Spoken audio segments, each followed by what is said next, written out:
আমরা কিন্তু কোনো বিজনেস প্রতিষ্ঠান সরকারিভাবে কোনো বন্ধ করার চেষ্টা করা হয়নি। কোনো ব্যাংক অ্যাকাউন্ট যেটা কোনো বিজনেস প্রতিষ্ঠানের সাথে সম্পৃক্ত সেটাকে কিন্তু আমরা ব্লক করি নাই, সেটা কমপ্লিটলি ওপেন আছে। বেক্সিমকোকে আজকের খবরের কাগজে হয়তো দেখেছেন যে রিসিভারশিপ দেওয়া হয়েছে। রিসিভারশিপ দেওয়া মানে এই না যে বেক্সিমকো অচল করে দেওয়া হলো, তার বেক্সিমকোকে সচল রাখতেই রিসিভারশিপ দেওয়া হয়েছে। কারণ হচ্ছে গত কয়েক মাস ধরেই বেক্সিমকোর বেতন ভাতা ইত্যাদি কিন্তু আমরা সরকার থেকেই দিচ্ছি অনেকাংশে। এইভাবে তো চলতে পারবে না।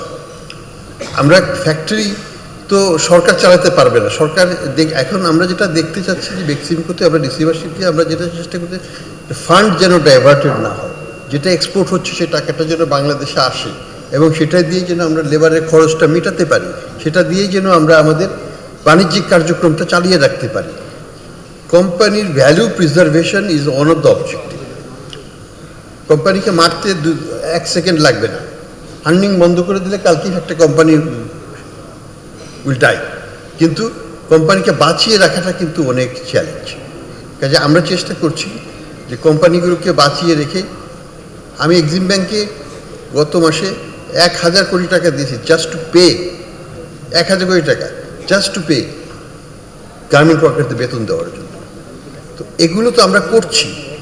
কি কারণে করছি? কারণ হচ্ছে যে কোনো প্রতিষ্ঠান যেন বন্ধ না হয়, কোনো প্রতিষ্ঠানে যেন শ্রমিকরা আগুন লাগিয়ে না দেয় বা ভাঙচুর না করে, সেটা আমরা চেষ্টা করছি। তো কিন্তু at the same time accountability তো থাকতে হবে। প্রতিষ্ঠান করে ব্যাংকে টাকা নিয়ে চলে গেলাম, অ্যাকাউন্টেবল হলাম না, সেটা তো হবে না।